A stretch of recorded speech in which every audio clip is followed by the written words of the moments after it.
We are here. Reception, Casa New Manila. Okay, eto na yung jeep natin. Ayun. Naulan ang ating walking tour. Okay, we're on a Biles ride. So, kasali ko sa package tour ng grabe. Oh, grabe.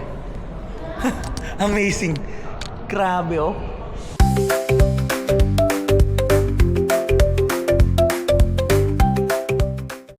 What's up mga popshies and momshies?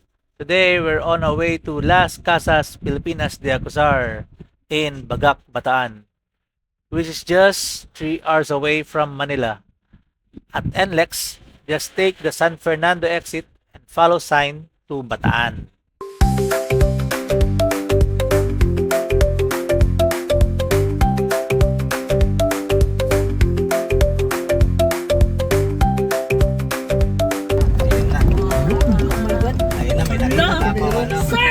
Meron ako nakitang Gobernador Silio.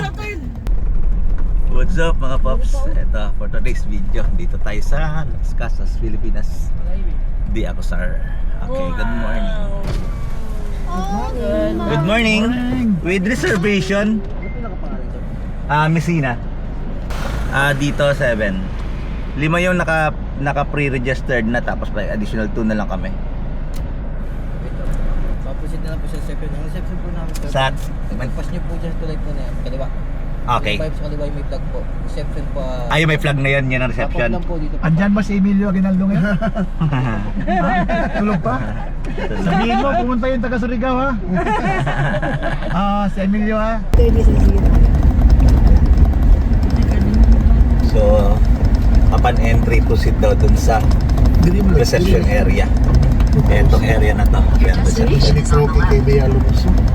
Ay, kasi basta udlok. Oo, sa Udlok. Ay, importante wala ka din na post na ko. Oo, mau. So, ayun mga paps. Ang ano pala, drop off muna ng mga pasahero. Yung magde-day tour. And then proceed to parking area. Saan ang parking area? Ang parking area pala ay nasa labas ulit ng gate dito lang. So medyo malayo-layo yung babalikan ng driver pag after ma-park. So after ma-park yung sasakyan, proceed na sa reception area ulit ng etong part na to. So lalakad lang ng mga malapit lang naman, konti lang pa pala. Hindi lang pala ganun kalayo.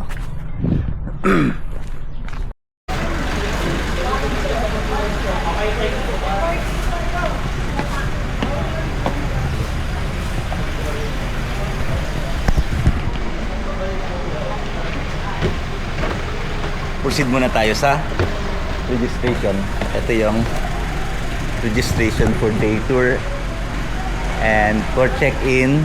Ito dito day tour tayo.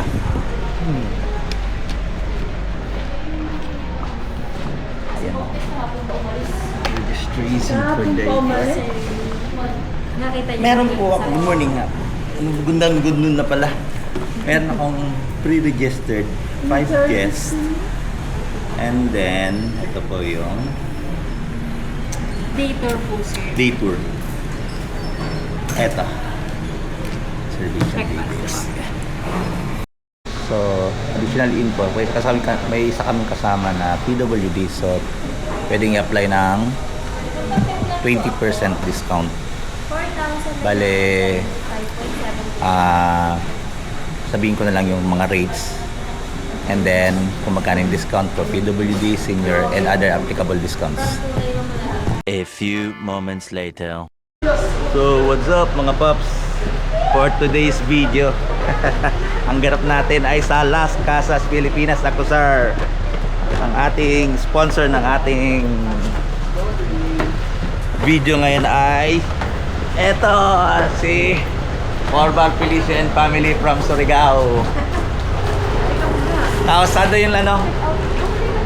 So tapos na kami yun nga sa orientation, registration and orientation. And then i-claim na lang daw yung muna yung welcome drink. And then ayun na nga yung regarding sa food, instead na lunch, breakfast yun. Di sa labas tayo. Yun, para presko. So instead na lunch, ang kinuha namin ay dinner. Para tama-tama 5 PM dinner. So eto yung mga view nandito ngayon. Ang ganda.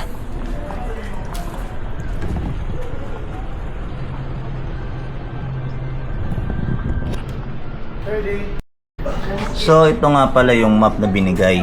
So may mga option kayo na halimbawa galing sa tawag dito, saan na ba yan? Yung reception area. From reception area, pwede na magkaroon din na ng hop on hop off jeepney na pwedeng iikot dito. Pwede kayong bumaba sa every point kung gusto niyo bumaba. Tapos nakita ko na kasi nga it's already 1 AM. So kinuha naman natin yung welcome drink natin. And then after welcome drink, pwede tayong mauna muna sa Kasabinyan kasi may walking tour diyon. At least tapusin muna natin lahat ng may mga tour guide, saka tayo mag free to roam ng mga kung saan ang pupuntahan natin. I think mas okay yun na ganun na route, how to explore yung every part ng Casa Pilipinas de Acosar, lahat ng mga properties. And then yun na nga, siguro after natin magbinyan, pwede tayo magbalsa ride habang hindi pa, medyo makulimlim naman, hindi pa naulan. Baka bigla kasing umulan, hindi na tayo makapagbalsa ride. And then later na lang yung mga free to roam. Unahin natin nga yung may mga tour guide. So ito na yung ating welcome drink. Ano masabi sa welcome drink? Cheers! Cheers! Asa Barok? You know, diba? Kasalip yun na. Yay! Sagot gulaman. Ano? Sagot gulaman ka. Sagot gulaman.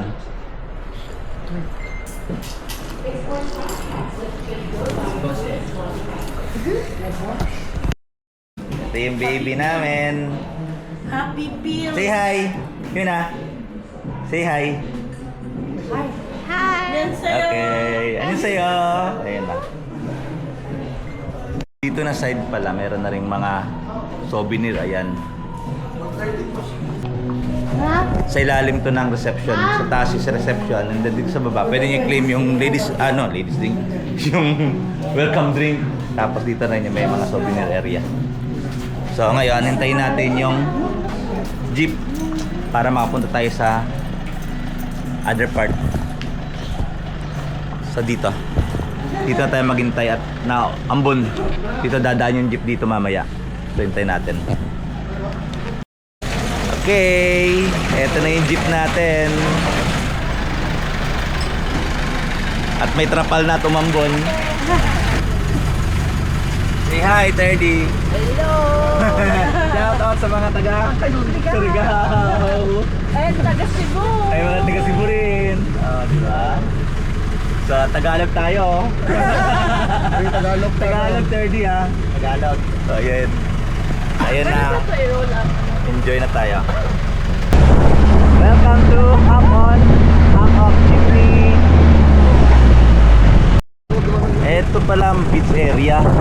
Pwede maligo dyan, boss? Sa beach area? May area na pwedeng liguan. Ito pwede mag-roam around dyan. Hindi pwede mamasyal. O lakad-lakad lang. Walking lang, pero hindi pwede maligo. Maliligo kayo dyan, sir. Baka paano kayo lang na nakadiptip. Ay, oo. Kasi walang nakabantay dyan. Oo nga naman.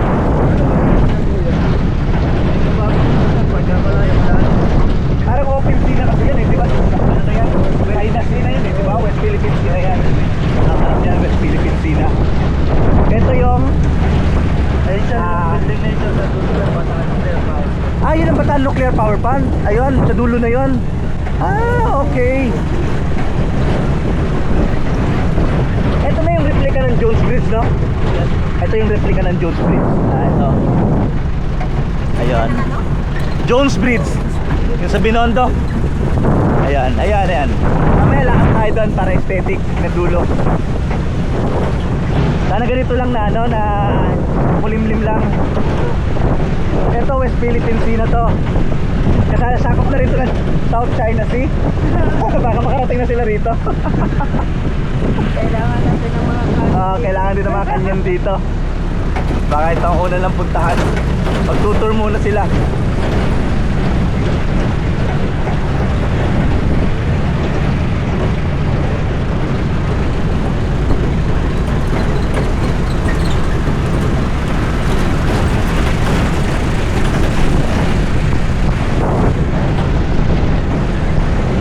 Kaya pala may mga riles. Ayan, riles to. Riles daw ng tram. Ayun, may ito nga. Ayun, oh, ayun. Ayun, ayun. Tramvia. Yan siya. Mas okay sana kung yun ang umiikot-ikot, ano.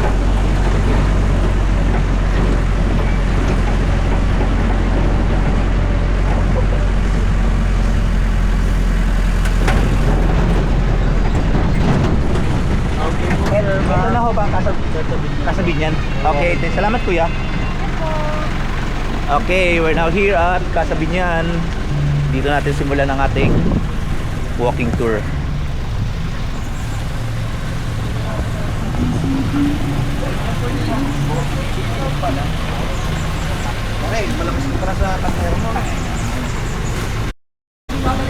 Okay, pasok tayo. Dito. Good morning, good afternoon. Yung heritage tour at around 1:30? Yes po. 1:30. Saan namin siya pwede hintayin? Dito lang pwede na kami maghintay dyan. Okay. Advice ko lang kayo, sir, yung tour natin it's only a walking. Yes, yes. Around this area o sa labas? Around this area po. Around this area. Okay, thank you. So, ayun na nga. 1:30 yung inabutan na tour. And then, ang schedule is 1:30, 2:30, 3:30, and 4:30. So, after nito, yun na nga. Balsa ride muna tayo. Buti na lang wala nang ulan. Kanina biglang umulan. Yun, wala nang ulan. Ayan.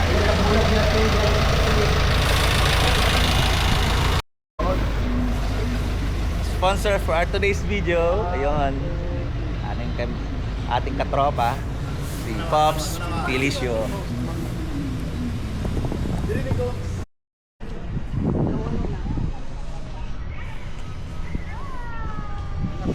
Ito yung ano namin. Ito yung...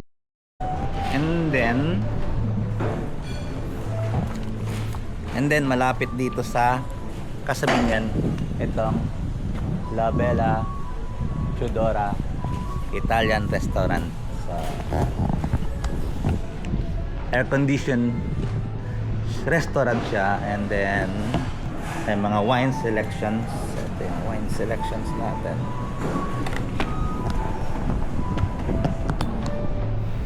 And then ito yung mga menu. Check nyo na lang yung menu kung anong suited sa inyo. La Bella Chudora Italian Restaurant. And then wine selection, yung mga prices. Kung medyo nainitan kayo, dito ay air condition. Pwede magpalamig. Pwede kumain. Just beside Kasabinyan. So while waiting sa schedule ng tour, pwede kayo palipas oras, laro ng mga board games. Like meron din dun sungka and chess or dama. Pwede dama.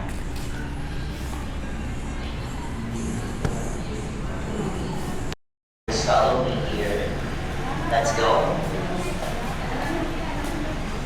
Okay, mag-start na. I-start na yung tour. So ready 1:30.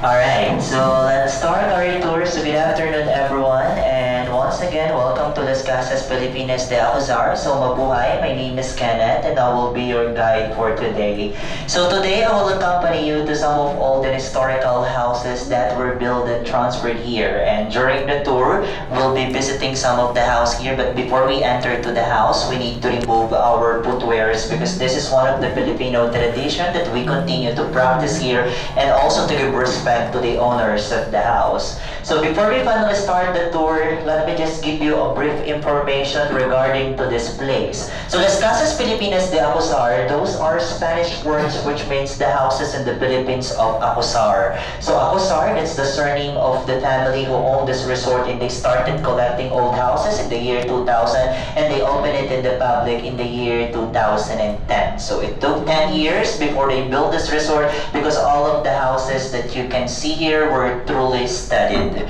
So what they did, they put markings to every parts of the houses, and then they took photos for documentation and reference, and then after that, they carefully dismantled the houses piece by piece, plump by plump, column by column. And then after that, they transferred the parts of the houses here and rebuilt it here based on its original structures and designs. So as of now, we already have a total of 63 houses here. So 41 of them are original and the remaining 22 are combination of replica and archival houses. And as you observe, most of the houses here were named based on the different places and provinces here in the Philippines where they came from. So just like this house, so this is our Casa Binyan from Binyan, Laguna, the ancestral house of the great-great-grandfather of our national hero, Dr. Jose Rizal. So as you can see, this house is big because it has two parts, okay? So this is the first part of the house that right now serves as the assembly area for the Heritage Walking Tour, and this is also our headquarters here. While the second part of the house, that's the Italian restaurant right now that we name La Bella Chodora, which means My Beautiful Chodora in English, because this whole house was also the ancestral house of the mother of Dr. Jose Rizal, and that's Chodora Alonso. Okay? So the first part of this house was built in the year 1700s under the ownership of Don Gregorio Alonso. So the second person who owned the house was his son, Cipriano Alonso. And the third generation who owned the house was Don Lorenzo Alberto Alonso, who had two wives before. So his first wife was named Paula Florentino, wherein they had one son named Jose Alberto Alonso, who became the representative of the Philippines in Spain. So in our time today, that's the job of the ambassador of the Philippines. And the second wife of Don Lorenzo during that time was named Brigida de Quintos, wherein one of their children was Chodora Alonso, the mother of Dr. Jose Rizal. Now, let's go back to the first son in the first family of Don Lorenzo, and that's Jose Alberto Alonso. He's actually the fourth generation who owned this whole house, and during that time, he was married to Chodora Formoso. And while Jose Alberto was away, because of his responsibility as the representative of the Philippines in Spain during that time, his wife Chodora Formoso developed an illicit affair with the captain of the Civil Guards. And when Jose Alberto Alonso found out the relationship between his wife and the captain, so what he did, he imprisoned her in one of the rooms in this house. And while Formoso still locked up in the room, the person who delivering food for her every day was Chodora Alonso. But one day, Chodora Formoso wrote a letter, and it was said in her letter that she was being imprisoned by her husband in one of the rooms in their house, and she was also being poisoned by Chodora Alonso to the food that was given to her every day. And this letter was thrown out in one of the windows of the room, and one civil guard got her letter, and it was directly given to their captain. And when the authority found out what is happening to Chodora Formoso, Jose Alberto Alonso and Chodora Alonso was caught. And because of the letter that Chodora Formoso wrote, these half-siblings imprisoned. So during that time, while the siblings still in prison, there's one occasion happening in Binyan. And in that occasion, there's one little girl who gracefully caught the attention of the Spanish governor. And when the Spanish governor, really entertained by this little girl, so what he did, he asked the little girl about what she wants. But unknowingly, this little girl was the youngest daughter of Chodora Alonso, named Soledad. She's also known to her nickname Choleng. That's why the young Soledad asked for the freedom of her uncle and her mother. And after 2 years of imprisonment, Jose Alberto Alonso and Chodora Alonso was set free. And that's the history. The history, yeah. So some of our guests actually call the story of this house history because they combine the word chismis or the word gossip in English and the word history. That's why they come up to the word history. Okay, so history only happens here in this cast. So anyway, right now we're gonna proceed to the second floor of this house because I'm gonna show to you the pictures of the former owners of this house and the room where Jose Alberto Alonso imprisoned his wife Chodora Formoso. But before that, okay, if you already watched the Filipino movie The General Luna, I think you're familiar to the corner of the house over there because that is the area where they shoot the iconic scene in the movie, The Death of Antonio Luna. So Antonio Luna is also one of our national heroes, just like Dr. Jose Rizal, okay? So right now po, we're gonna proceed to the second floor of the house, but again, reminders everyone that we need to remove our footwears before the wooden part of this house. So let's go down. Ayun nga. Remove the shoes and then akit tayo sa taas para makita natin ang bahay.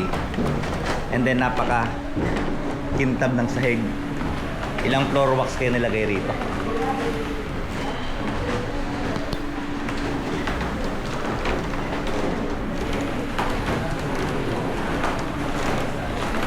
I can sense that there's a lot of marites here.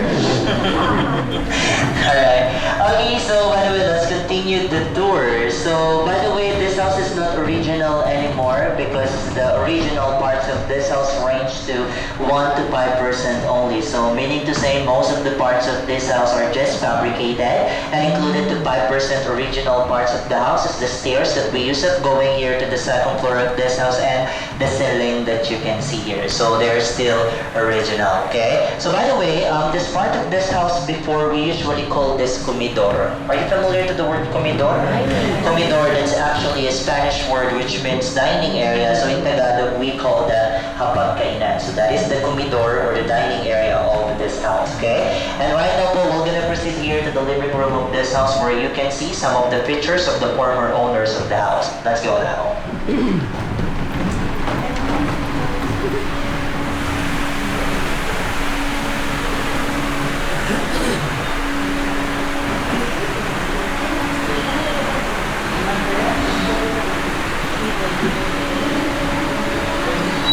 Alright, so right now, you're gonna see the pictures of the former owners of this house, and let's start to the only man in the picture. So, his Jose Alberto Alonso is actually the 4th generation who owned this whole house, and he's also the favorite uncle of our national hero, Dr. Jose Rizal, who taught him the sports fencing, okay? So, while this woman that you can see here, she's Chodora Formoso, the wife of Jose Alberto Alonso, and the woman who imprisoned in the room because she had an affair with the captain of the civil guards, okay? So the second part of the house, the Italian restaurant right now, so the person who built that was Jose Alberto Alonso in the year 1800s. But he sold this house to Doña Magdalena Arevalo Leyva. And Doña Magdalena Arevalo Leyva was not actually related to the family of Alberto. But during that time, Doña Magdalena had a daughter named Doña Isabel, wherein Doña Isabel inherited this house. So during that time, Doña Isabel married to Macario Marco, a Spanish, and they had a beautiful daughter named Doña Pilar, wherein Doña Pilar also inherited this house. But unexpectedly, that time, Doña Pilar married to Zoilo Alberto Alonso.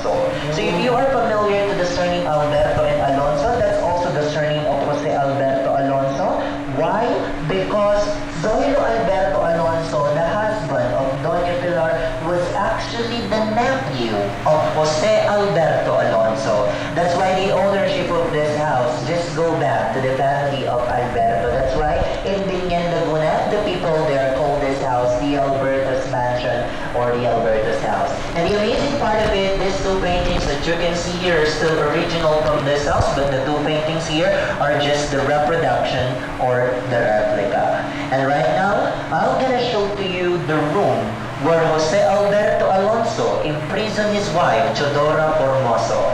Are you ready to meet her? In this house, there's a lot of furniture. And the furniture that you can see are not original anymore. Actually, they're just antique collection of the family of Acosar that they decided to put here to add additional designs for the house.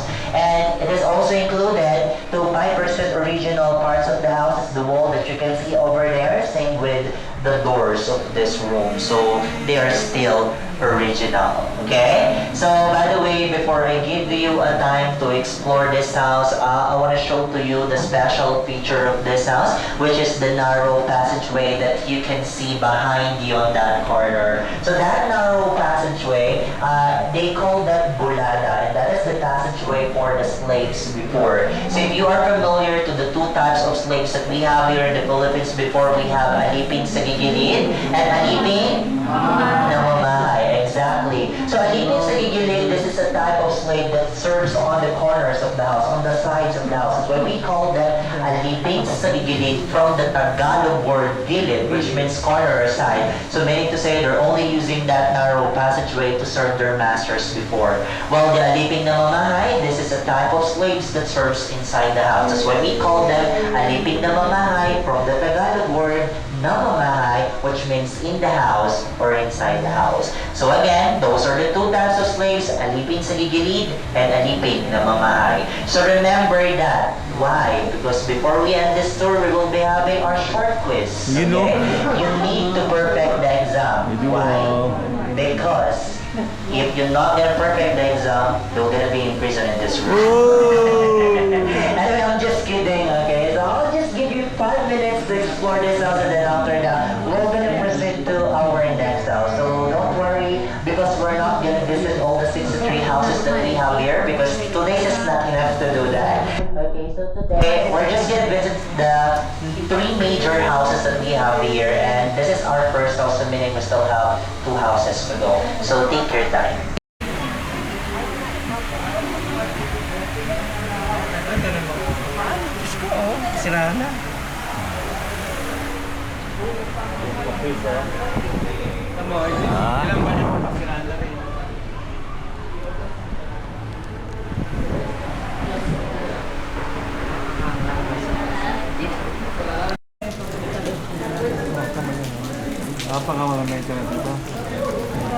Ito pala yung scene na pinatay si General Luna. Okay, General I would like to give you an additional information regarding to this. Yung wala pong raincoats, ayan, meron na po. Merong free raincoat para sa, siyempre, yung walking tour sa labas ay maulan, kaya meron silang free raincoat. Very good naman.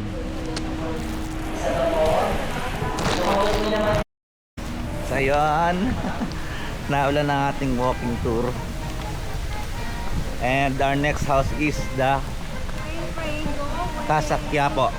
Uulan po kasi, ano? And then, eto, kaya nga. Buti na nauna tayo sa... Hindi ko ng payong kasi ang alam ko, maaraw. Okay. So ngayon, wala po akong payong na dala or even raincoat. So ito yung ating walking tour. Okay lang naman yan, sir. Walking. Malapit lang naman po yung next house. Walking in the rain tour.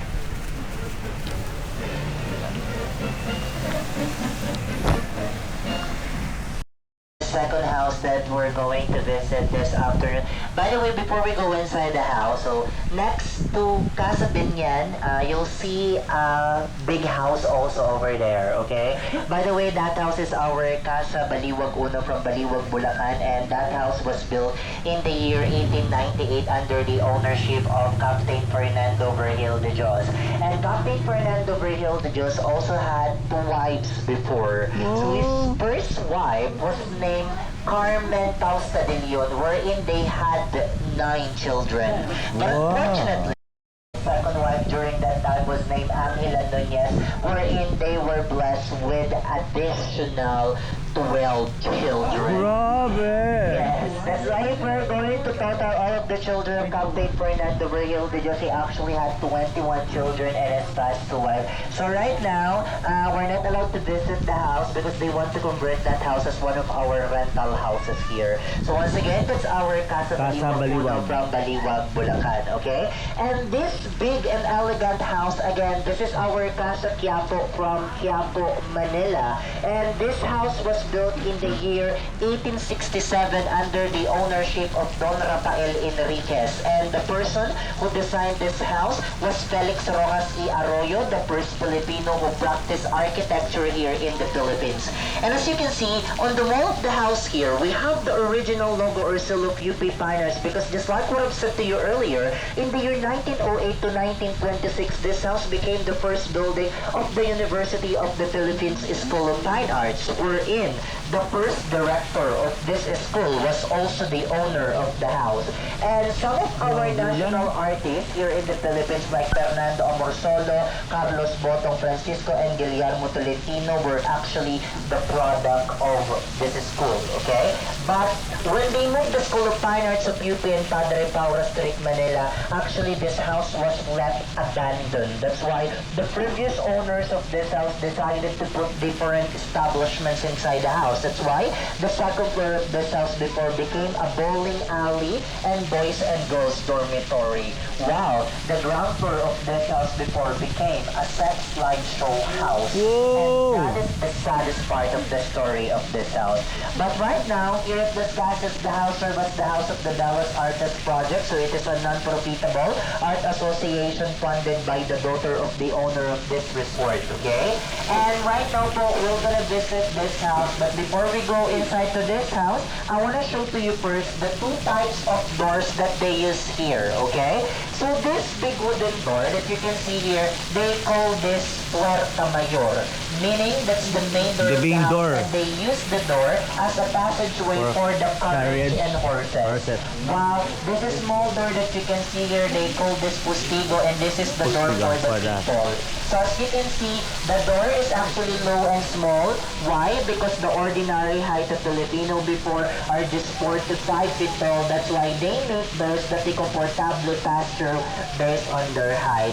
So right now, okay, so we will know who's true-blooded Filipino. Whoa! Grabe. Okay, so you can measure your height using this door, okay? So let's go now. This house is how many percent from the original? If I'm not mistaken po, the original parts of this house range to 30 to 40%. Yeah? Ah, really? Okay.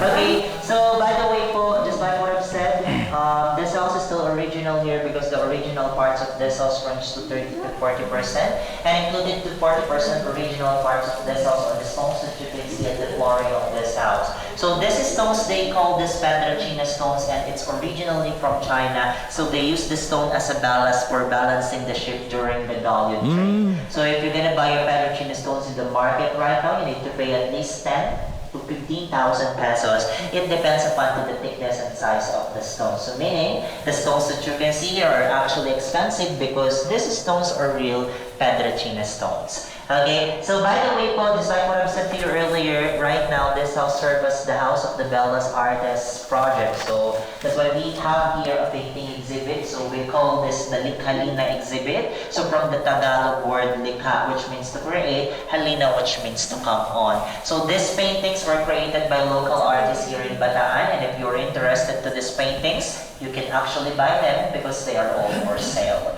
Okay, so reminders to everyone that right now we're just allowed to explore the ground floor of this house because the second floor is under renovation. Okay, so I'll just give you 5 minutes again for this house before we proceed to our next house. Take your time.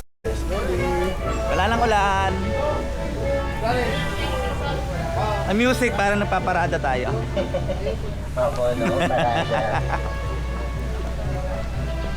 It's supposed to be a Alright, so by the way, our last house po will be the greenhouse that you can see over there. But before we visit that house po, let me tell you the history of the houses that you can see around here, okay? So, by the way, this house po that you can see on your left side, so that's our Casa Tondo from Tondo, Manila. And that house was built in the year 1900s, and that's the typical structure of the houses that you can see in Tondo, Manila before. And as you observe at the second floor of the house, in every windows, there's a roof attached above it. They call that canopy in English or media agua in Spanish. It serves as the protection of the house from strong rains and extreme heat of sunlight. And right now, that's also one of our rental houses here. So once again, that's our Casa Tondo from Tondo, Manila. By the way, this house has 3 bedrooms that can occupied by 6 persons, okay? So our next house will be the white house that you can see on your right side over there. So that's our Casa May Kawayan from May Kawayan, Bulacan. And the house was built in the year 1913 under the ownership of Chodoro Escoto. But that house was first built in San Fernando, Pampanga. And in the year 1950, Mr. Rogelio Urrutia bought that house, and that was the time that he decided to transfer that house on his province in May Kawayan, Bulacan. So right now po, that's also a rental house here with 5 bedrooms. So 2 bedrooms at the ground floor, 3 bedrooms at the second floor, and that house can accommodate 12 to 15 persons. So the price of the house range more or less 40 to 50,000 pesos per night. So once again, that's our Casa May Kawayan from May Kawayan, Bulacan. Okay, so let's move forward here. Open this big greenhouse here. Okay, so by the way, so this is our Casa Candaba from Candaba, Pampanga. And this house was considered to be second to the oldest house that transferred here because this house was built in the year 1780 under the ownership of Don Policarpio Pelayo. So the second person who owned the house was his daughter Maria Pelayo. And in the year 1961, this house became historical because the national artist for film, Direk Jerry De Leon, used the house for his immortal epic movie, The Nole Me Tangere. And in the said film, the house became the home of Capitan Tiago and Maria Clara. So Capitan Tiago and Maria Clara, they are one of the main characters in the said novel. And in the year 1970, this house had different establishments. So at the ground floor of the house, it had tailoring shops, variety stores, clinic, and pharmacy, while the second floor of that house became a movie theater. So right now, so that's our main office here. So once again, that's our Casa Candaba from Candaba, Pampanga, okay? And the gray house that you can see over there at the center of this road, so that's our Casa Mexico from Mexico, Pampanga. And that's the only house here that was not found to its original location because that house was found dismantled in the junk shop where they also bought the parts of it. That's why when they transferred the parts of the house here, they didn't have any idea on how to rebuild it because they didn't see that house as a whole. So what they did, they conduct a research about that house, and luckily they found an old photograph of it, and that's became their basis to reconstruct it. So right now, that's also one of our rental houses here, but way back 2010 to 2015, that's our front office and main office here. So once again, that's our Casa Mexico from Mexico, Pampanga, okay? And the house that you can see here on our right side, so that's our Casa Unisan from Unisan, Quezon Province, and the house was built in the year 1839 under the ownership of Antonio Maxino. And that's the first stone house that was built in Unisan, Quezon Province. And before, once you said that your house was made up of stones, it means you are belong to a rich or prominent family. Why? Because the stones before are more expensive compared to the woods. That's why ordinary people before used to build a house that made up of pure woods because woods are cheaper than the stones. So right now po, that's our Filipino restaurant that we named Kusina ni Nanay Maria. So the name Nanay Maria, that's the name of the mother of the owner of this resort. That's why some of her recipe, she shared that in that restaurant. So once again, our Casa Unisan from Unisan, Quezon Province. So let's move forward here a little bit. Will be the 3-story house that you can see over there with the green doors, and that's our Casa Vicentina from Binondo, Manila. Okay, we also call that Casa Binondo Tres here, and that's the biggest and the most expensive house that we have here, okay? So by the way, that house was built in the year 1890 under the ownership of Don Lorenzo del Rosario, a famous contractor in Binondo, Manila, and the person who designed the house was Juan Jose Herbas y Arizmendi, a Spanish architect. So the first floor of the house were made of adobe stones and bricks, while the second floor and third floor were made of different kinds of woods that came from here in the Philippines. And the house is big because in the year 1914 to 1919, the house was occupied by Instituto de Manila for their elementary and secondary education. But when they moved to Sampaloc, Manila, they known as the University of Manila or the UM. So right now, that's our premier hotel or the first class hotel here with 7 bedrooms that can occupied by 16 persons. So if you want to rent the house, it has full butler service, standard cocktail and breakfast worth of 169,000 pesos per night. So once again, that's our Casa Vicentina from Binondo, Manila. That's a rental house here. Well, the house that you can see at the back of Casa Vicentina, the green house over there, so that's our Casa San Miguel from San Miguel, Bulacan. Okay? So the house was built in the year 1900s, owned by Buen Camino family. And when they transferred the house here, they decided to put the back part of the house in the front. That's why the front part of that house is originally the back part of the house. Okay? So they decided to do that for us to be able to see the beauty of the stairs of the house. Okay? So right now po, that's also a rental house here with 6 bedrooms. So 4 bedrooms at the ground floor and 2 big bedrooms at the second floor. So once again, that's our Casa San Miguel from San Miguel, Bulacan. Okay? And now, let's proceed here po, going to our next house.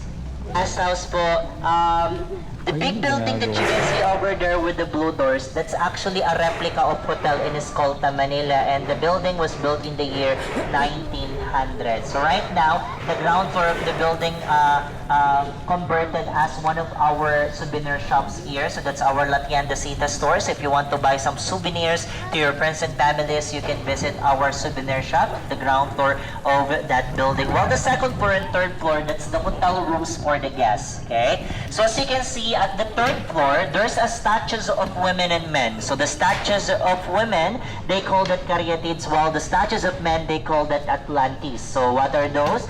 Those are the different types of foundation that they used before. So instead of using an ordinary foundation or pillars, they use statues of women and men to add additional designs for their structures. And take note that they also use that as one of their status symbols. So once again, that's our Paseo de la Escolta from Escolta, Manila. Okay? And the brick house that you can see over there, that's our Casa Luna from Luna, La Union. And by the way, that house po was built in the year 1850, owned by Don Promitibo Novicio, the uncle of Luna brothers. So Antonio Luna, who became the general of the Philippines, and Juan Luna is one of the Philippine masters of arts. Actually, the real name of Luna La Union was Namaktakan La Union. They just changed the name of this place just to give respect and honors to the Luna brothers. That's why in the year 1906, they changed the name Namaktakan La Union to Luna La Union. And in the year 1942, that house became the headquarters of the United States Armed Forces in Northern Luzon, wherein they planned to capture General Tomoyoki Yamashita, the leader of the Japanese soldiers. And in the year 1970, that house had a convention, and one of their guests of honor before was the former president of our country, and that's Ferdinand Marcos. So right now po, that's the museum for the antique collection of the family of Macuzar, but right now we're not allowed to visit the house because it's under maintenance. Wow, Okay, sayang. so once again, that's our Casa Luna from Luna La Union. Okay, and now we're gonna proceed to our last house, which is the Casa Lubao from Lubao, Pampanga. Let's go here. Nung tinransfer na itong mga house, yung mga ghost, transfer din kaya nila? Maaari po. Or iniwan na doon sa Venezuela? Sige lang, sir. Ang mga multo daw namin dito sa resort ay depende daw po sa package na kinuha. Ah, okay. Pag mayaman, mayaman din yung multo. Swerte ba pag nakita mo yung mga Spaniards na mga multo, no? Honest, in my 2 years na pagtatrabaho Wala. dito, wala pa naman Wala ako naman. nakikita. So, nararamdaman. sayang, pang-addition na sana ngayon. Ano yun? Pang November. Parang November ano, na, di ba? Pang no? Di ba? ghost hunting. Parang yung ano? Kung meron ka na tayong ghost tour dito. Ghost diba? tour doon sa Intramuros, yung Oo, ganon, di ba? Kasi maganda talaga mag-ghost tour sa Intramuros. Kaya nga.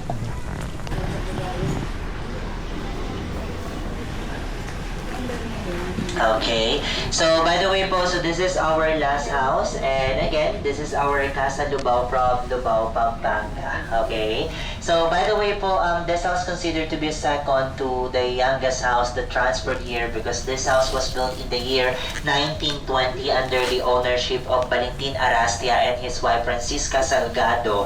So the said couple are one of the people who sponsored the education of our late President Diosdado Macapagal, and in exchange with that, his mother, Madam Romana Pangan, became laundrywoman and wet nurse to the family of Arastia. So before World War II started, actually, there were Japanese soldiers who sent here in the Philippines to spy. Just like in the family of Arastia, they had a driver before or just pretending because this driver was actually the spy and the colonel of the Japanese soldiers.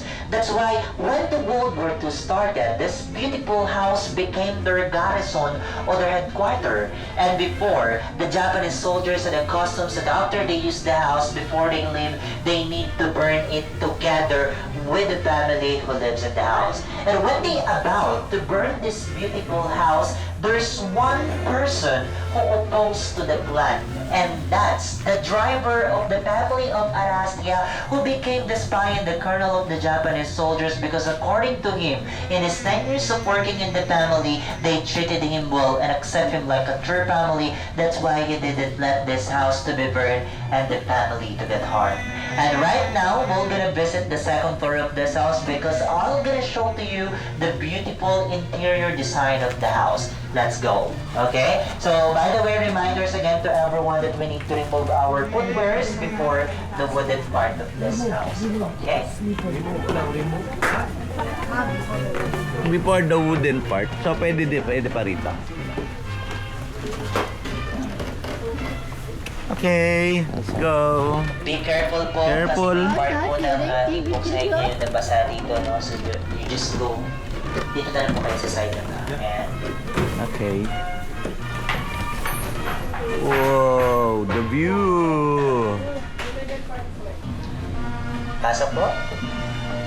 So reminders to everyone po that we're not allowed to touch anything here and we're not also allowed to sit on the chairs that you can see here because most of the items and antique that you can see here are antique. So meaning to say it has a value po. Okay? So be careful po. Pasok po kayo. Just come in. Wow.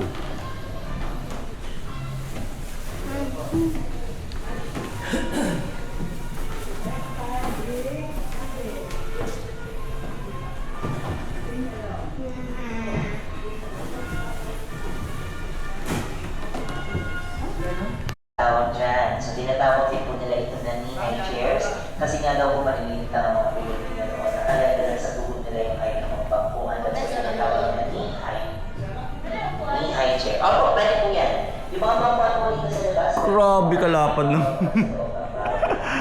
kama. Para siyang double king size bed.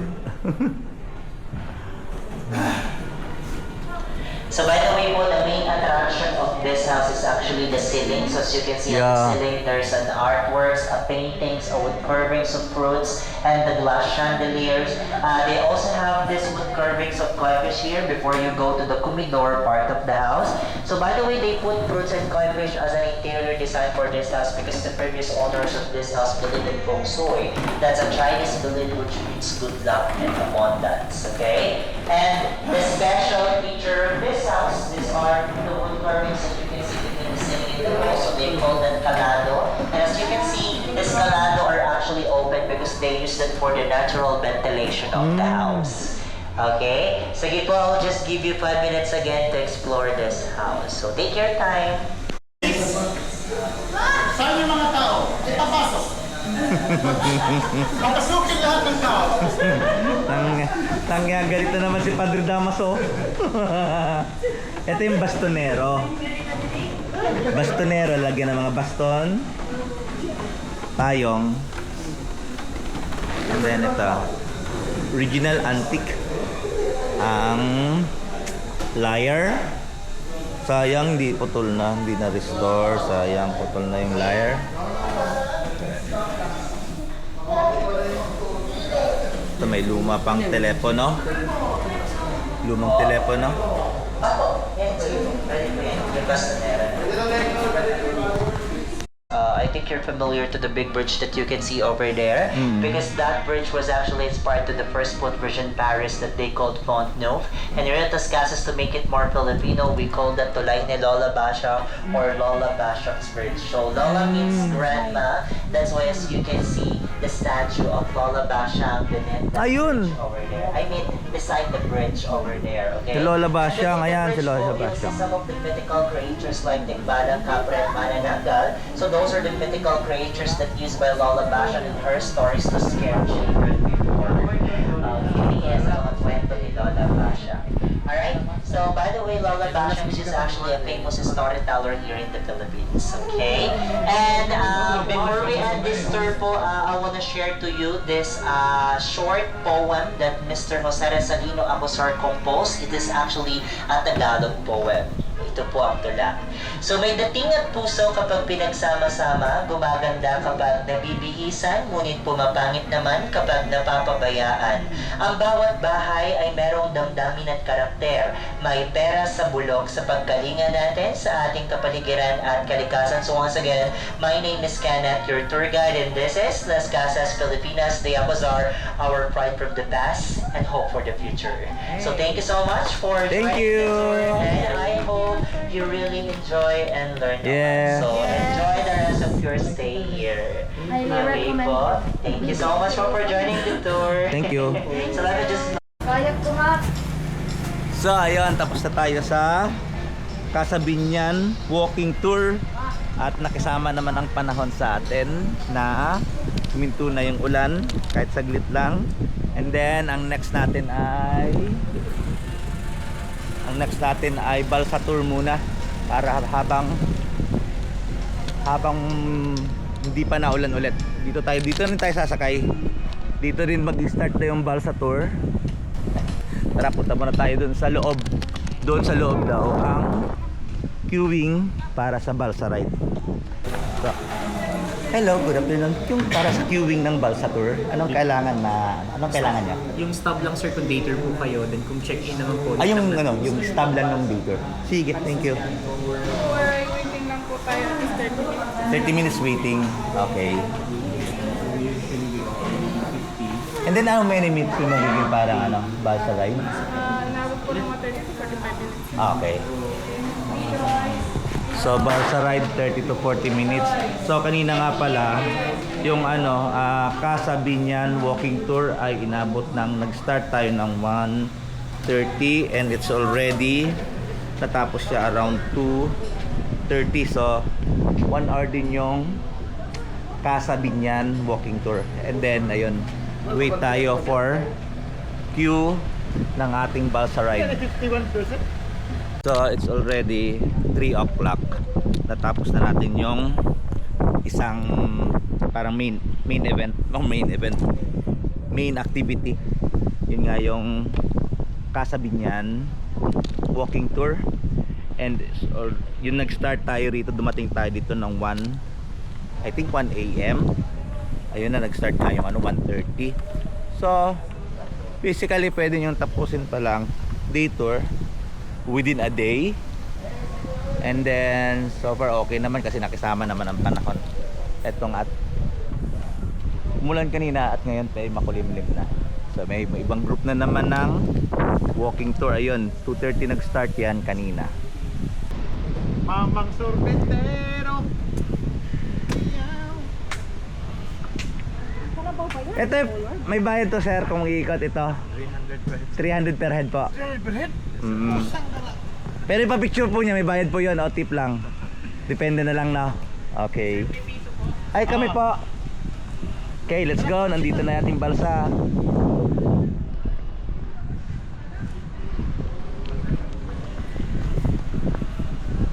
Ito na yung balsa natin. So, tinawag na tayo. Sige po. Asan pong harap nito? Ito po. Okay, dun tayo sa harap. Yuko lang po tayo. Ayuko, okay. Yuko lang po, yuko. Okay. Yuko lang po. Okay, dito tayo ngayon sa ating Balsa ride. Yuko. Around 30 minutes daw ang hold duration ng balsa Yoko ride. lang po. Buti na lang at wala nang ulan. Yoko lang po. Nakisama na yung panahon. Ilang minutes po kaya? 30 minutes po. Okay, start na tayo. Sa October. Mga malaglag ang mga cellphone nyo. Okay lang daw. And then, umikot tayo.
Pwede bumaba. Bumaba tayo dito. Magaling gumagawa ng isa eh.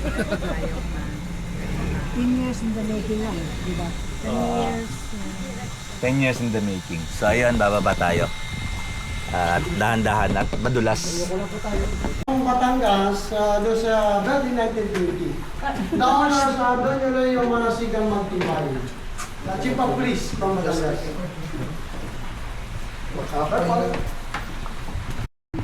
Yes, Oh, po. sorry. Ano po? Nandito po sila sa taas, nagkakaroon po.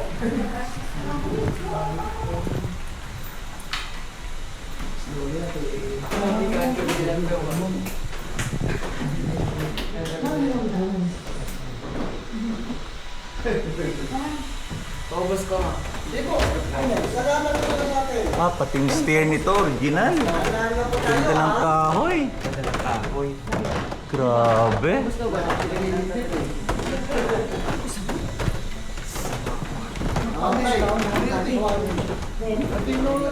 Ito na yung may-ari. Yan po, ito na po yung mga may-ari. Sabi ko sa inyo, kasama yung mga may-ari. Ito po sila sa likod ko. Hindi nakabaktat ko ha. Ito po sila. Sa po si Doña Loyo Manasigan Magtibay. At ang kanyang asawa na si Rufina Magtibay. At ang kanilang nanay. Yung may-ari, isa po siyang Chief of Police, Police. ng Batangas. Batangas. Saan sa Batangas? Malbar? San Juan po. San Juan, San Juan. Opo. Ako saan? Opo, kasi kaya yung bahay, ang pangalan sa kanya, San Juan. Okay, Batangas. Okay. Kasi yung nasa likod, galing naman po siya ng Balayan, Batangas. Okay. Etong sa likod dito. Yes po. Okay. Kaya yung whole island na to, tinatawag namin na Batangas Island. Okay. Opo. And All this is Batangas. 95% Yes po. This owner, original. sir. The owner, doon yun yung Manasigan Magtibay in white, is Rufina Magtibay in the mother. Ang mother ni Ni Don. Yes. The Don. owner, Don yun. So this is Chief of Police. Chipopolis. Buo. Opo, yakal po ito. Ito, tinan nyo. Yakal at saka kamagong ang gamit nila rito. Walang pako, kasi hindi napapakuan. Oo. Yes ma'am, di kaya ko ito tinangan yung bukbok. Kasi sabi ng nanay, baka raw magpapustiso pa sila. Okay. Lalo mamamanga kayo sa kanilang dining table, sir, pag masdan nyo. Walang hati o dugtong, isang buong punong kahoy. Yakal po siya na ginawa. Kuya, sino to? Yan. Isa po ito ni kaisa-isa nilang anak. Ay, ito kaysa isa lang Isa po anak. siyang carnival queen o beauty queen from Batangas. Okay. Anong year? 1920. 1920s. Before, after World War I. Yes. After World War I. Buong punong kahoy. Kaya tinawag siya na one piece. Ito? Yes po, sir. Yakal. Yes po. Walang hati, walang dugtong. Ito. Ay, oo nga, no? Kaya tapusin itong buong Bahay sa ganitong ba? Ito yan sir, yung mga pinagkukan yan. Yan. Ngayon po. Yes, Diyos ko, putol-putol. Oo, hati-hati sir. Tuktukan yung haligi nila. Hindi may marinig kayo sa ano. Grabe, no? Solid. So, ikutin natin ang paikot. Ito pala ang tinatawag na Batangas Island kasi halos lahat ng bahay rito ay from Batangas. Ito from San Juan, ito from, anong sabi niya kanina? Basta from Batangas pa rin. So, ayan, tingnan natin dito, banda. Ayun. Oh, ang dami para talagang mga bahay, oh. Ano nga, no?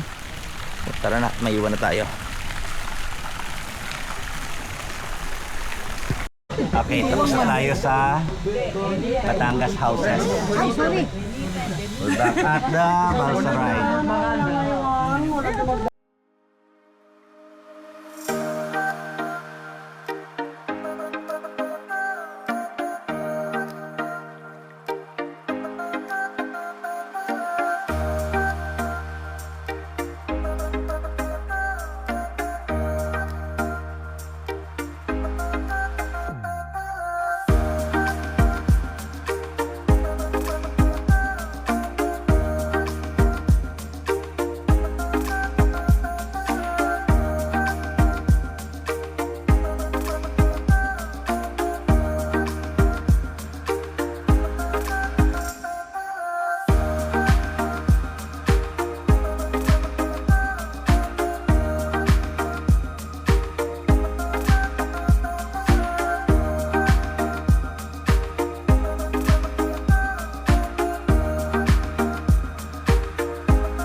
Ayun, oh. Ayun ang butas sa gitna.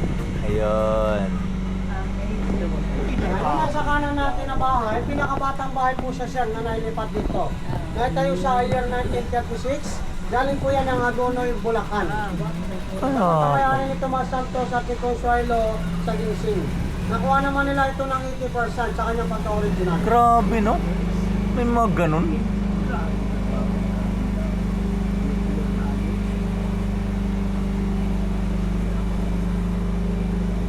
Okay din yung kanyang ano, okay din yung kanyang advocacy na ganyan. Instead na, siyempre wala na, magkakaroon ng option yung ano, yung ancestral house, pero gusto na nila maging modern na. Meron silang option na para mabentahan nila yung kanilang mga ano, ancestral house. Andun pa, na-preserve pa. Oo. Kung ba ano lang mo, baka gusto mo, kubo. Binili niya ng mga ano, 1 million. Pabalitaan, kulay, lola. Ayun na, pabalik na tayo. Okay, we're back at Bridge of Lola Basyang. So, anong oras tayo nag-start ng tour? Mga 3:30. So, hindi, mga before 3:30.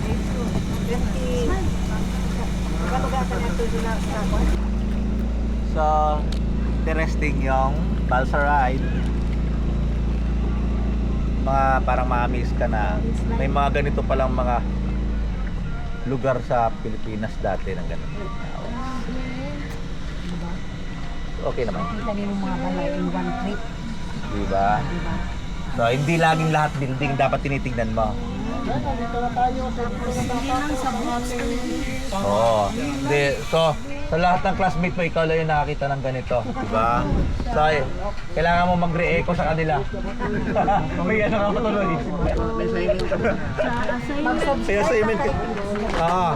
So, kung nagustuhan mo tong video na to, 3G, just like, subscribe, and share. Papa Pets TV. Salamat, Kuya.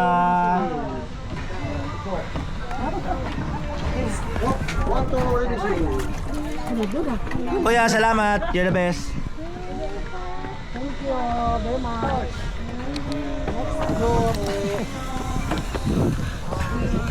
So ngayon, tapos na tayo sa Balsa Ride. So free to roam na tayo. So tingnan nyo na yung inyong ano. Tingnan nyo na yung map natin.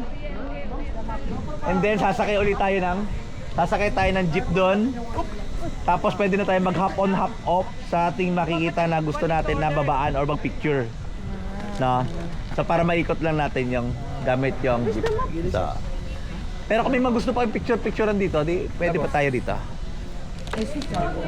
Kasi we have at least 1 hour para mag-dinner na and then mag-relax na tayo sa Airbnb.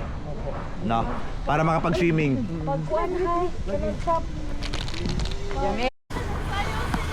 So according kay Kuya, we still have 1 hour nga before mag-dinner doon sa tabi ng Casabinyan.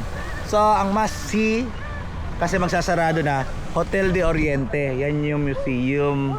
So i-explore natin, parang hindi na rin siguro tayo babalik doon sa hop on hop off jeep, kasi usually na naman daw makikot na nun ay mga yun na lang, mga hotels na lang and sa picture na lang sa labas. So if you have limited time, para naman tulad dito 4 to 5 PM dapat medyo wrap up na. So ito na ang last na puntahan natin. So must see ito. So ang ginawa nga natin talaga, ngayon dumating tayo ng alauna, inuna natin yung at around after registration, inuna natin yung 1:30 na Casabinyan walking tour. 5 houses yung atin explore. Although umulan, goods naman siya. Meron siyang free raincoat and nagpapabaro din sila ng umbrella. And then after that it takes around 1 hour. And then after nun, dito sa may Casalubao, doon Casalubao, yung part na yon, ang queuing area or queuing, papalista, registration para sa Balsa Ride, kasi dito rin yung Balsa Ride. So after nung walking tour ng Casabinyan and then Casalubao, and then ang next nun ay ito na ngang Balsa Ride. Ayan, Balsa. Tingnan natin yung Balsa Ride dito na side. Dito na side ito. Balsa Ride dito na side. Ito, yun. It takes around, so yun, mga 30 minutes. So it's 4 o'clock. So punta na tayo rito sa Hotel de Oriente.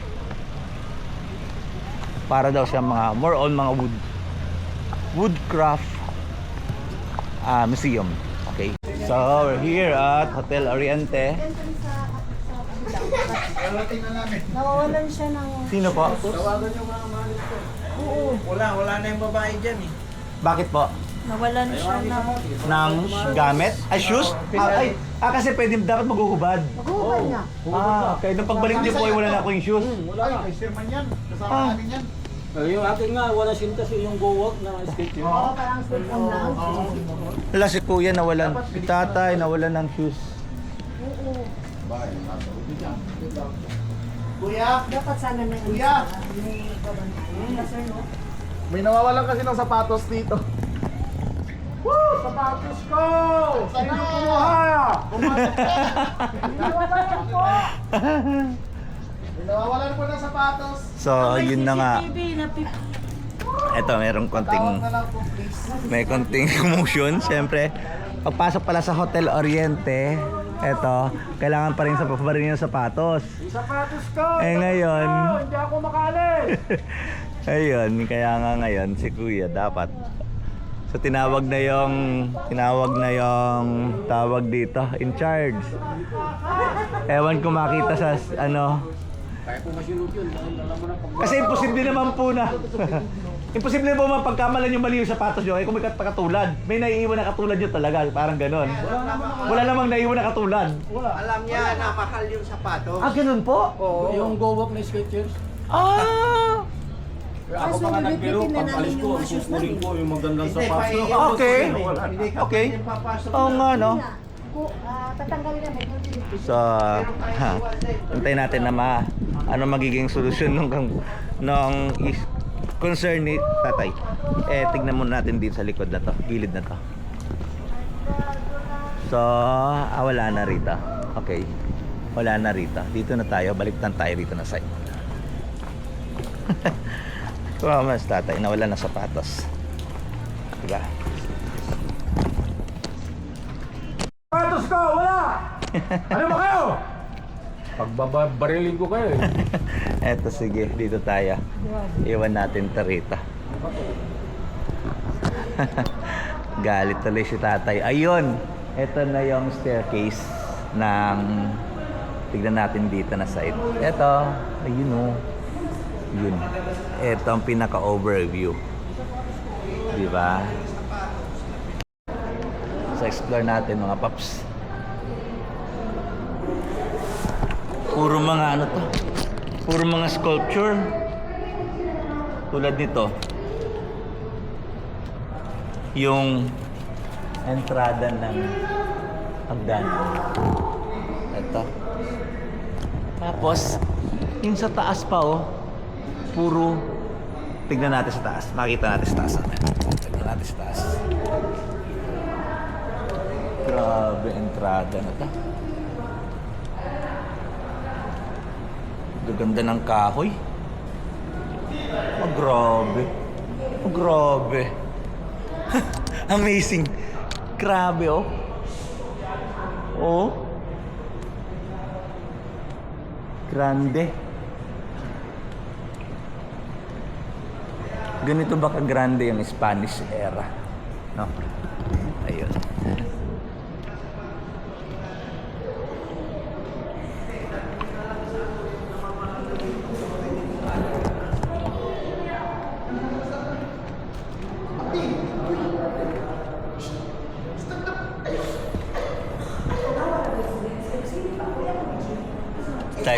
Tayo sa third floor.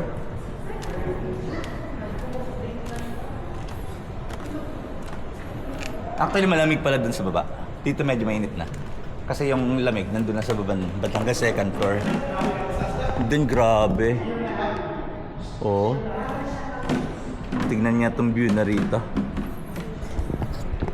Ayun oh, grabe. Ayun, problema pa sila sa sapatos ni tatay. And then, papasok tayo sa Grand Hall. Eto.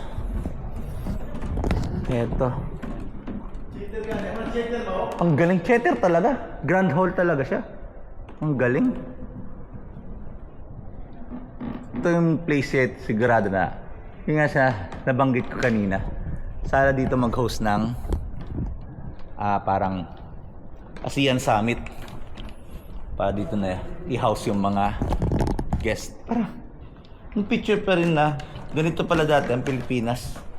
Diba? Na-preserve pa rin na ganito. Tingnan natin.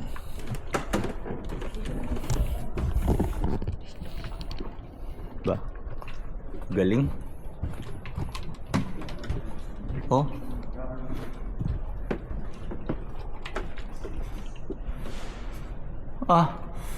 Pati yung ano, pati yung parang tawag naman sa gitna na yan. Yung design sa ceiling. Diba? Eto rito. Wala na to. May mga rooms pala rito. May mga rooms. Ay. May mga rooms din dito.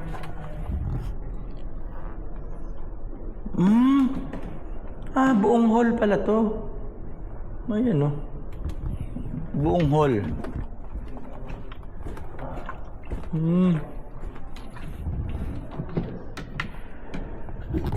Okay, labas na tayo.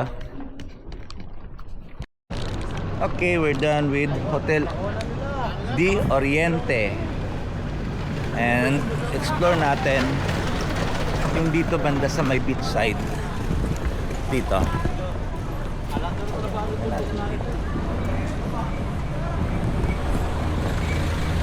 It's almost 4:30 na. So magka-close na kasi ito. Ito. Hotel de Oriente. Hanggang 5. And then yung 5 o'clock, yun na yung ating dinner. And may mga houses pa rito. So ibig sabihin, sa dinami-dami ng houses, like 60 houses daw, hindi mo kayang iputin ang every houses for one day. Kaya talaga iba rito. Dito na parang overnight, 2 days to siguro. May isa pang maganda rin bahay dito. Ito. For on bricks yan na house.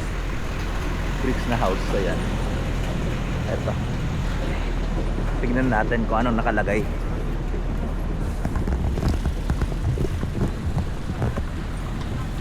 Ito ay Cafe del Rio. Hindi pa pala. Cafe del Rio, doon daw. Saan ba yung Cafe del Rio? Pero itong house na to, walang nakalagay kung anong... Actually, dito pala tayo dumaan kanina. Ito yung Lambingan Bridge. Okay. Ito pala yung Lambingan Bridge. Ito yung may butas na sinasabi na wishing well daw. Ayan, di pa galing tayo diyan kanina. Ayan. Dito. Tapos dumaan tayo sa ilalim nito. Tapos yung bell. Hindi ka na makapag-bell. Ang bigat ng bell. Oh my god. Anong pwede natin pang-bell? Wala tayong pwede pang-bell.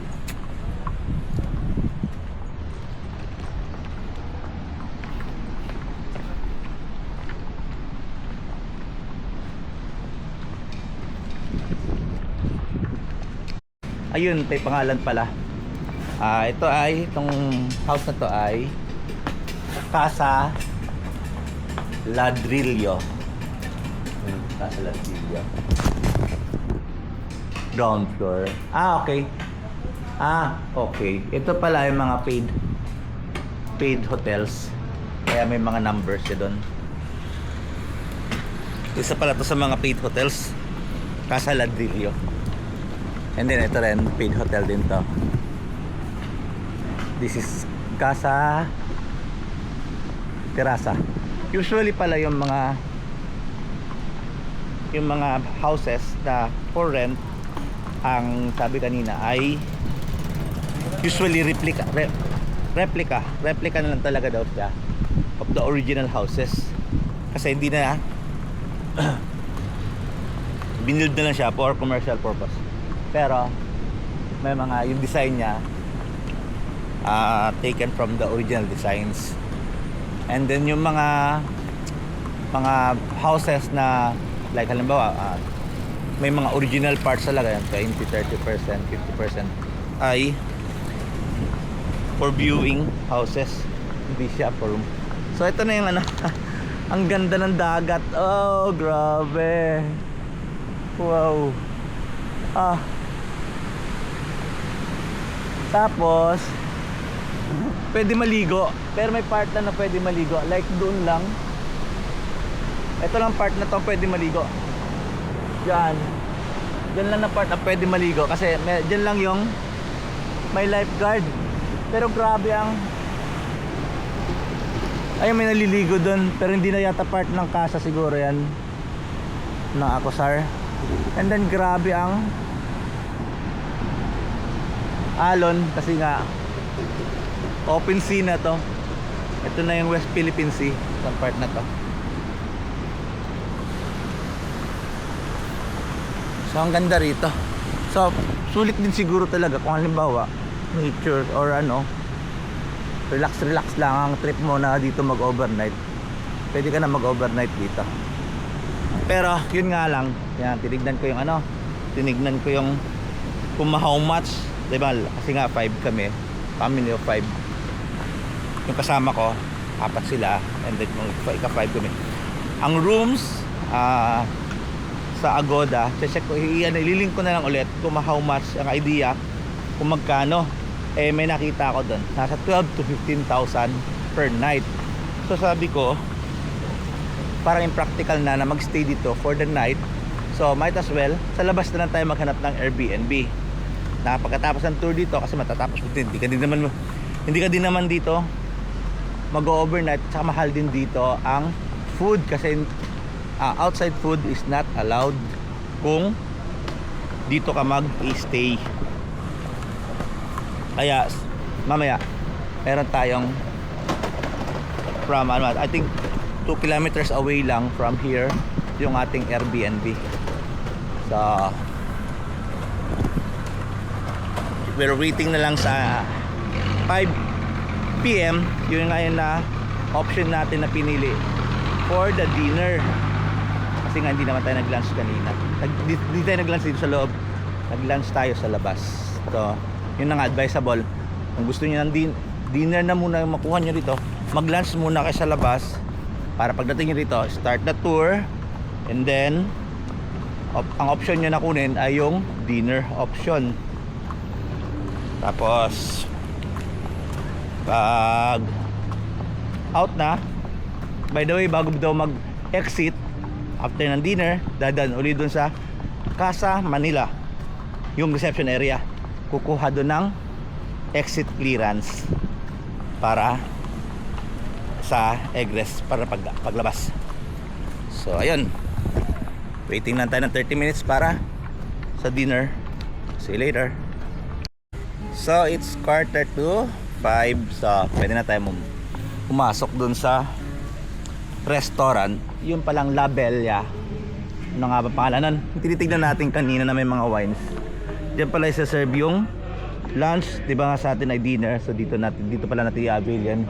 Ito yung Casa Binyan, and then katabi ng Casa Binyan ay yung si La Bella Tudora Italian restaurant. So dito natin i-avail yun. Meron tayong 500 voucher na included dun sa ating tour package, yung day tour. So let's go, let's eat.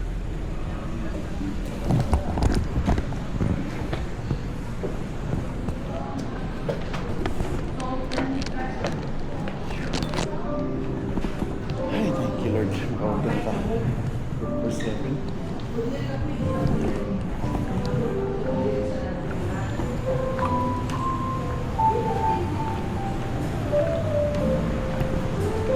Good evening. We have dinner at 5.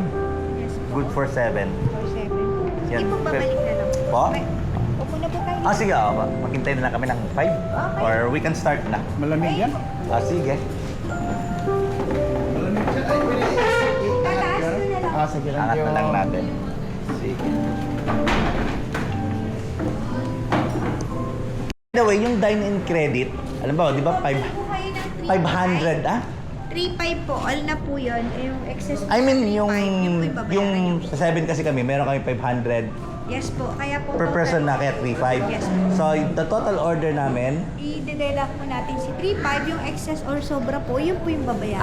okay, so ano talaga siya? Voucher talaga siya. Meal voucher na 500 per person. Okay, sige.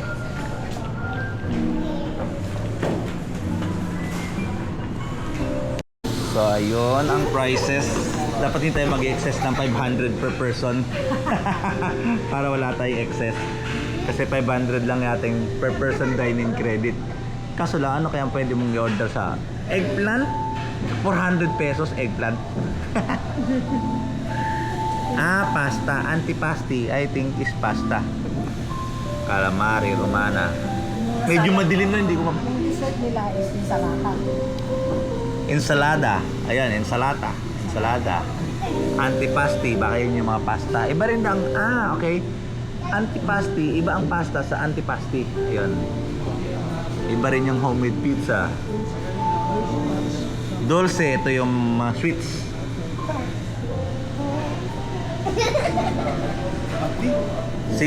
Sikundi, ito yung siguro ano. Yung antipasti ata na natin to, ano, I think appetizer. appetizer, antipasti.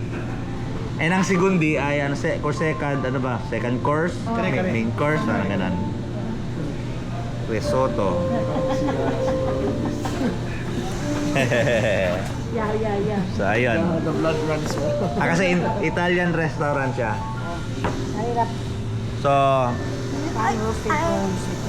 kung ano lang yung pasok sa ano. 500. So, kasi pwede naman mag-dinner sa labas eh. Para doon na tayo doon na tayo bumawi kasi medyo pricey talaga. Inaabil lang natin yung ating voucher.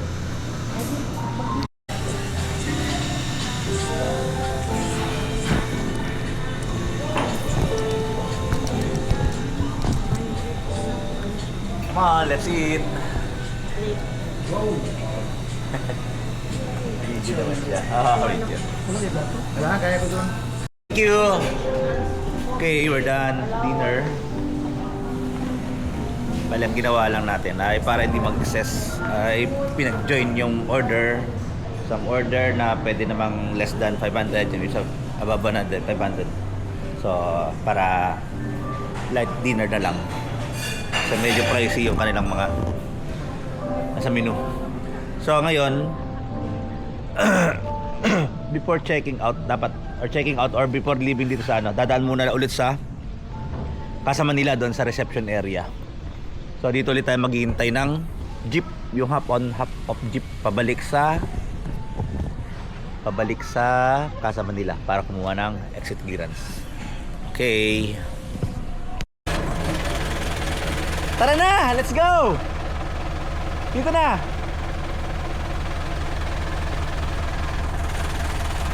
Alright!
sige, dito muna kami. Kami na daw mag-exit. Thank you.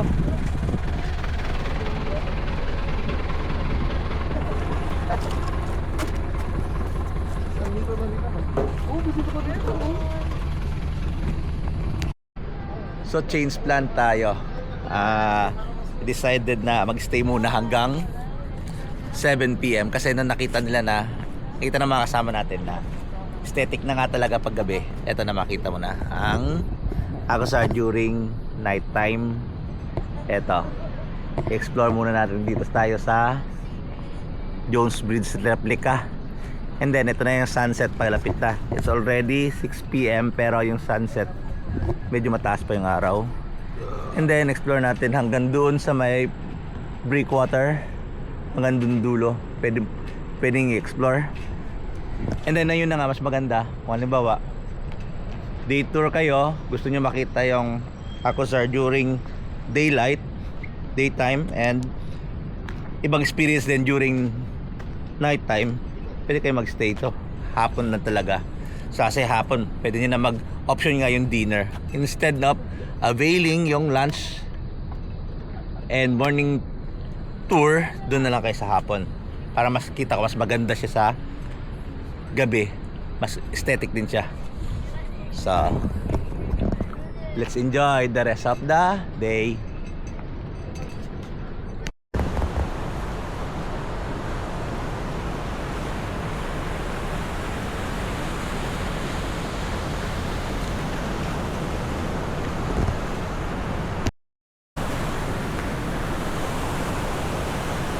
Solong-solo natin. Wow!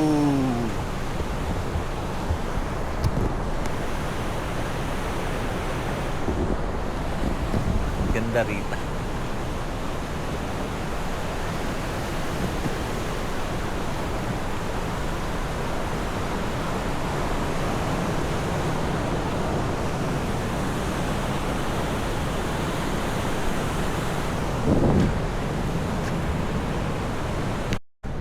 View of Agosar at the distance kung galing ka ng dagat. Ayun. Ayun, no, grabe. Kaya mo rito, bridge. And then the whole property. Ayun, no. So, pwede kayo magstay hanggang 7 PM para sa naka-day tour. And then okay din naman pala magtawag dito, mag-overnight dito mismo. Kasi halimbawa, gusto nyo maligo pero ayan na, laki ng alon. And then the weather is the best. Mula kanina umulan lang ng saglit, and then kumulimlim na, and then yun na, mas maganda maglakad-lakad dahil hindi ganoon kainit kanina. And then dito na rin tayo mag-outro. Hindi ko na papakita yung process ng checkout kasi dadaan na naman dun sa And then salamat sa pagsama sa ating vlog dito sa Las Casas, Pilipinas, Agosar. It means the houses of Philippines by Agosar. Yun sabi kanina eh. And then if you find this video helpful, please like and subscribe to my channel, and paki-share na lang sa mga may plano din pumunta rito sa Las Casas, Pilipinas de Agosar. Bye!